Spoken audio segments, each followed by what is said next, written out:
ಸದನದಲ್ಲಿ ಯತ್ನಾಳ್ ಅವರು ಈ ವಿಚಾರವನ್ನ ಪ್ರಸ್ತಾಪ ಮಾಡಿದ್ರು. ಫಸ್ಟ್ ಸಹಕಾರಿ ಸಚಿವ ರಾಜಣ್ಣ ಅವರ ಮೇಲೆ ಹನಿ ಟ್ರ್ಯಾಪ್ ಯತ್ನ ಆಗಿದೆ ಅಂತೆಲ್ಲ ಅವರು ಪ್ರಸ್ತಾಪವನ್ನ ಮಾಡಿದ್ರು. ಇದಕ್ಕೆ ರಾಜಣ್ಣ ಅವರು ಕೂಡ ತಲೆ ಆಡಿಸಿದ್ರು. ಅವರು ಕೇಳಿದ್ರು, ನನ್ನ ಮೇಲೆ ಆರೋಪ ಬಂದ ಮೇಲೆ ನಾನು ಅದಕ್ಕೆ ಉತ್ತರ ಕೊಡ್ತೀನಿ ಅಂತ. ಇದು ಕಾಂಗ್ರೆಸ್ ಪಕ್ಷವನ್ನ ಬಹಳ ಇಕ್ಕಟ್ಟಿಗೆ ಸಿಲುಕಿಸಿದಂತೆ ಕಾಣ್ತಾ ಇದೆ. ಒಂದ್ ಕಡೆ ಈ ಹನಿ ಟ್ರ್ಯಾಪ್ ಹಿಂದಿನ ನಿರ್ಮಾಪಕ ನಿರ್ದೇಶಕ ಯಾರು ಅಂತ ಹುಡುಕೋ ಕೆಲಸ ಆಗ್ತಾ ಇದೆ. ಆದರೆ ರಾಜಣ್ಣ ಇಲ್ಲಿ ತನಕ ಯಾವುದೇ ದೂರನ್ನ ಕೊಡದೇ ಇರೋದು ಸರ್ಕಾರಕ್ಕೆ ಇನ್ನಷ್ಟು ಮುಜುಗರ ಆಗ್ತಾ ಇದೆ. ವಿಪಕ್ಷಗಳಿಗೆ ಇದು ಅಸ್ತ್ರ ಆಗಿದೆ. ಹನಿ ಕಹಾನಿ ಬಗ್ಗೆ ಈಗಾಗಲೇ ಹೈಕಮಾಂಡ್ ಕೂಡ ಸಿಎಂ ಮತ್ತು ಕೆಪಿಸಿಸಿ ಅಧ್ಯಕ್ಷರನ್ನ ವರದಿ ಕೇಳಿದೆ. ಈ ಸಂಬಂಧ ಗುರುವಾರ ಕ್ಯಾಬಿನೆಟ್ ಮೀಟ್ ಅನ್ನ ಕರೆದಿರುವಂತಹ ಸಿಎಂ ಸಂಪುಟ ಸಚಿವರ ಜೊತೆಗೆ ಚರ್ಚಿಸಿ ಬಳಿಕ ಹೈಕಮಾಂಡ್ಗೆ ವರದಿ ಕೊಡುವ ಸಾಧ್ಯತೆ ಇದೆ. ಹನಿ ಟ್ರ್ಯಾಪ್ ಯತ್ನ ಪ್ರಕರಣ ಸಂಬಂಧ ಸಿಎಂ ಮಟ್ಟದಲ್ಲಿ ಏನೆಲ್ಲ ಚರ್ಚೆಗಳು ಆಗಿದೆ ಅಂತ ನೋಡೋದಾದ್ರೆ, ಈಗ ನೀವು ನೋಡಿದ್ದು ಡಿ.ಕೆ. ಶಿವಕುಮಾರ್ ಅವರು ಏನು ರಿಪೋರ್ಟ್ ಅನ್ನು ಕೊಟ್ಟಿದ್ದಾರೆ ಅನ್ನೋದ್ರ ಡೀಟೇಲ್ಸು. ಈಗ ಮುಖ್ಯಮಂತ್ರಿಗಳ ಹತ್ರ ಕೂಡ ಇದ್ರ ಬಗ್ಗೆ ಚರ್ಚೆಗಳೆಲ್ಲ ಆಗಿದೆಯಲ್ಲ, ಸೊ ಅದನ್ನು ಕೂಡ ನೋಡ್ತಾ ಹೋಗೋಣ. ಗುರುವಾರ ಕ್ಯಾಬಿನೆಟ್ ಸಭೆಯನ್ನು ಕರೆಯಲಾಗಿದೆ. ಆ ಸಭೆಯಲ್ಲಿ ಇನ್ನೊಂದು ಸುತ್ತು ಮಾತುಕತೆ ಆದ ಬಳಿಕ ವರದಿಯನ್ನು ರವಾನಿಸುವ ಸಾಧ್ಯತೆ ಇದೆ.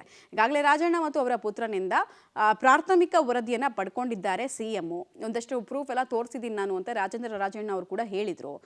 ನಿನ್ನೆ ಕಾವೇರಿ ನಿವಾಸದಲ್ಲಿ ರಾಜಣ್ಣ ಜೊತೆಗೂ ಸಿಎಂ ಮಾತುಕತೆಯನ್ನು ನಡೆಸಿದ್ದಾರೆ. ಹನಿ ಟ್ರ್ಯಾಪ್ ಯತ್ನ ಪ್ರಕರಣದ ಬಗ್ಗೆ ಇನ್ನೂ ಯಾವುದೇ ದೂರನ್ನ ರಾಜಣ್ಣ ಅವರು ಕೊಟ್ಟಿಲ್ಲ. ರಾಜಣ್ಣ ನಡೆಗೆ ಅಸಮಾಧಾನವನ್ನು ಕಾಂಗ್ರೆಸ್ನ ಹೈಕಮಾಂಡ್ ವ್ಯಕ್ತಪಡಿಸಿತ್ತು. ಕಂಪ್ಲೇಂಟ್ ಮಾಡೋ ಉದ್ದೇಶ ಇರಲಿಲ್ಲ, ಇನ್ವೆಸ್ಟಿಗೇಷನ್ ಬಯಸಿರಲಿಲ್ಲ, ಅಂದರೆ ಫ್ಲೋರ್ ಹೌಸ್ನಲ್ಲಿ ಮಾತಾಡುವಂತಹ ಅನಿವಾರ್ಯತೆ ಏನಿತ್ತು ಅನ್ನೋದು ಅಸಮಾಧಾನದ ಭಾಗ ಆಗ್ತಾ ಇದೆ. ಭಾನುವಾರ ಖರ್ಗೆ ಅವರು ಕೂಡ ಸಿದ್ದರಾಮಯ್ಯ ಜೊತೆಗೆ ಮಾತುಕತೆಯನ್ನು ನಡೆಸಿದ್ರು. ಹಾಗಾಗಿ ನಿನ್ನೆ ರಾಜಣ್ಣ ಅವರಿಂದ ಮತ್ತೊಮ್ಮೆ ವಿವರಣೆಯನ್ನು ಸಿಎಂ ಪಡೆದಿದ್ದಾರೆ. ಎಲ್ಲವನ್ನ ಸೇರಿಸಿ ಗುರುವಾರ ಸವಿವರವಾದ ವರದಿಯನ್ನು ಕೊಡುವಂತಹ ಸಾಧ್ಯತೆ ಇದೆ. ಡಿ.ಕೆ.ಶಿ ರಿಪೋರ್ಟ್ಗೂ ಸಿದ್ದು ರಿಪೋರ್ಟ್ಗೂ ತಾಳೆ ಆಗತ್ತಾ ಆಗಲ್ವಾ ಅನ್ನೋದೇ ಸದ್ಯಕ್ಕಿರುವಂತಹ ಪ್ರಶ್ನೆ. ಆಮೇಲೆ ನೀವು ಇಡೀ ಇಷ್ಟು ದೊಡ್ಡ ಪ್ರಹಸನ ಆಯ್ತಲ್ಲ, ಅದರಲ್ಲಿ ಡಿ.ಕೆ. ಶಿವಕುಮಾರ್ ಆರಂಭಿಕ ದಿನದಿಂದ ಕೂಡ ಹಾಯ್ ಹಲೋ ಅಂತ ಭಿನ್ನ ಹೇಳಿಕೆಗಳನ್ನು ಕೊಡ್ತಾ ಸುದ್ದಿಯಲ್ಲಿದ್ದರು.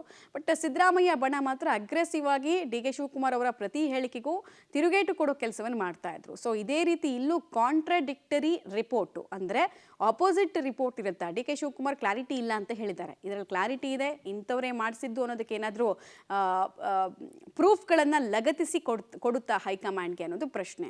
ಆಮೇಲೆ ಅಧಿಕಾರ ಇಲ್ಲದ ಹೈಕಮಾಂಡ್ ಇದನ್ನು ಹೇಗೆ ನೋಡುತ್ತೆ ಅನ್ನೋದು ಕೂಡ ಮತ್ತೊಂದು ಪ್ರಶ್ನೆ.